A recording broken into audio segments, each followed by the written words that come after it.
16th of March 2024 tuni UTV hoin ban total shutdown and ko na to he kakipa na to kasya no mahin kyong he kaluk sa hin tampi he surprise in kaskin hintak ahin ka pawdan he ko ki paw hado paw kamang ziin hi tampi lungdong ziin hi zong le since childhood niwa ko na thado paw ahung khangin kai in kanu hi hawkip ko ki ho a hi zehin ko ki thesana a hi ki ger ka hi in te zehin mi tampi hin e he thim point kim khatloi ai hung sim mo zi ti dan doin all meal zehin sim mo na thu tamta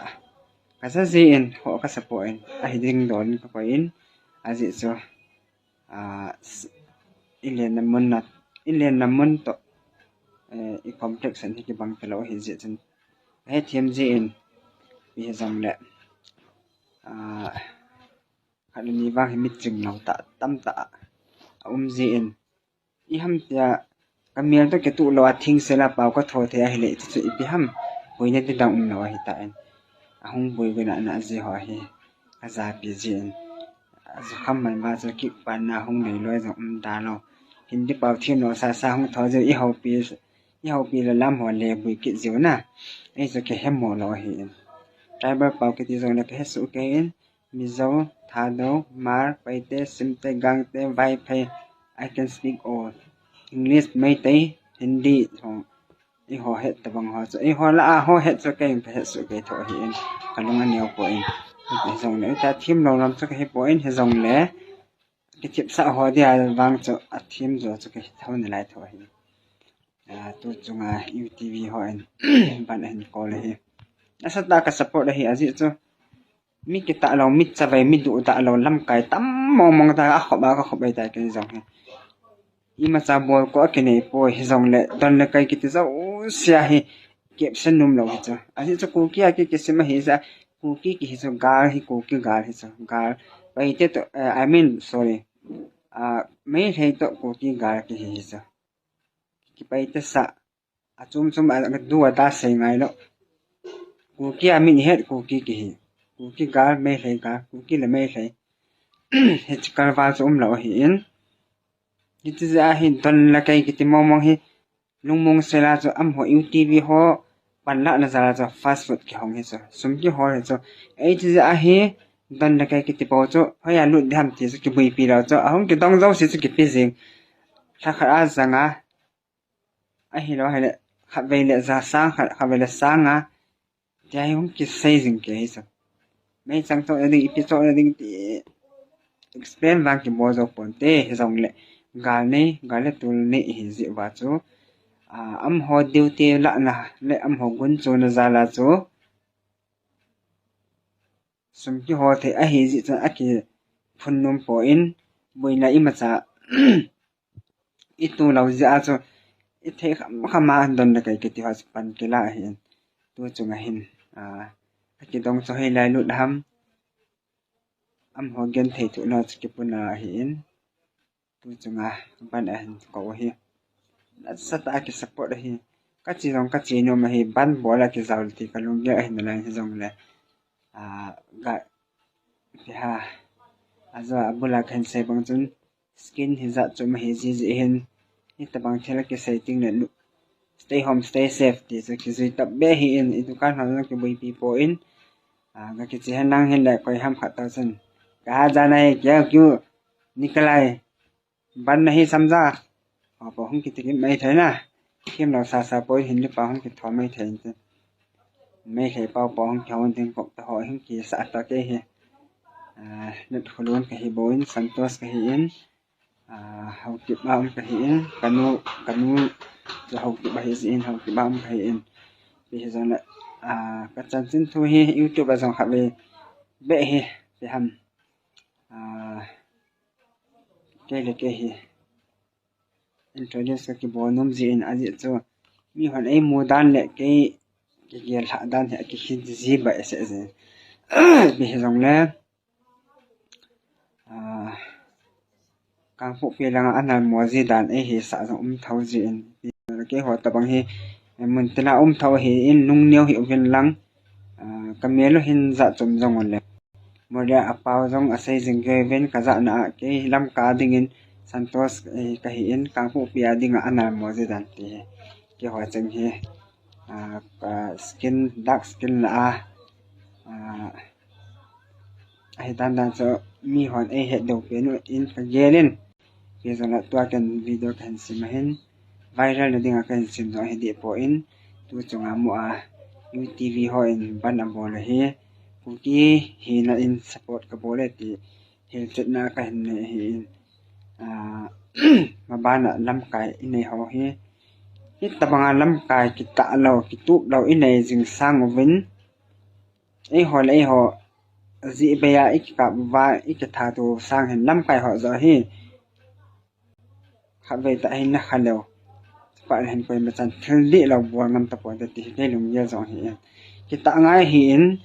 ki ta za thi zo na ken ho sa lo ka hi ki ta hi thia hi le awang pha pa ki jing chana zo le na sa ya sumne go cha go tam pi za hin sang mi hin ho no pha im sang ki thi da be de su mang da be de e hoi khan khunei te hi zo hi abui la tam ta po do je hi in i khan khunei dan dan cho i ga teo jang i kom la ba hong thai lo la ki hin hoi la wa ki hin hoi ya ki tha do ti ho la am hon ei bo dan hi la ni mai hi la chapang hi la he he za ga va lo ho jang cho ti hi jing cha ki thana ki mana go na tam ta pi ei ho cho ei ho ka athil kha thon la ki thak tu ki ka tu what's the use it's ho boy a phai hom thile a phala ki hi di lo khan hunei ta hi hom thile khan hu thona hi adi lo tam ta hi hi chi a hi lam kai ne go cha go bo hai su mang de tha chemin de kha ve tai ki eng bo tu han lang hi le oi ma cha hin ne go cha go bo ngam thei ba ta a ji so Christian life i ba mai thi ki changan ki he cho thi ki cha ja a hin ko a hong hoya he zon hi nam so do hoi zo de nam so do sim ding hi ta lam kai ho sim ding a lam sim ni lo hi kamera ne ba he la ku ki to jong ka lo po hi zon le ku ki ka ngai lu dan hi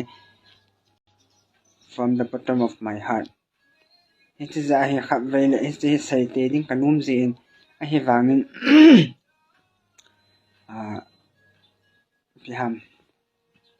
tu la hi YouTube thil kha isa hi la YouTube promote ding ham he la YouTube channel min a view na ding a subscriber ho na ding ti hon thin ira ki ziu hin thil ki bo zo se a koi nge na lang te hi ziu wa hi khang to the ro hiu win ipi hi jong le tua hi UTV hon thil a bol pau hi adi a hi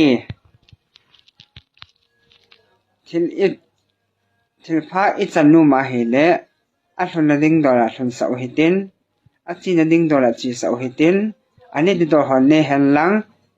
a lor hen pi di hon lor hen pi hen lang hi le bui nei ma chaam pon tin oi ma cha chunga hi lung thai lo na ki ti him he su lo ding hi ti hi amu da la hi in ipi hi jong le tu ni thil su a ko na hi amin si ding khat chu hi tawin min si chu lo sap na hi po in thil di po ni dinga min si jong tu ngai hi in hi cho cho isim tha zo na la ding nation la ding sting le thil pha bola ki support volunteer ho support pan la hon zong chimti nei lawan pan la zo hitin a pha zo hung po ding hi ti kiliam pomin I pan na ho ma ban pang zom jong hitin dan la kai om zong le I lo hilin ka tu dia lo ma hi ka bo dia lo ma hi ti the zo hitin ane gu ho cho hing thom di pon tin ni thom di po vin tin iza kai bo thei ha chunung pathin hing haute hi ze ven cha chon e ho bui na ding hi poi na pi a hi le hi se e mo pu na hin I khat ting le na thil pha bol I thil bol ho cho a thon hi pon tin lo thin na chon ima khwa e ze tho ding hi UTV ho support na in e hom ba na zong hin lung tha dai lo hi len pan na jing he te ti cho nam mi te ho ko ki cha te ho ki lung khat zo hi tin ki thanu so jing hete tis gal nei jing hiovin gal zona chu pathina hi in kilung khat na le ki ta na chai haw ma hi kilung kha vai ki ta ule phat thai bu chu I chan do bana a bai sa hi ti janam mi te papu ni chan khom pi ho zo si dinga ate sa na lin pen kan se hi in we deeply support UTV ban or strike which is organized 16th of March today itself. Long live UTV Santos Diary YouTube channel. Bye.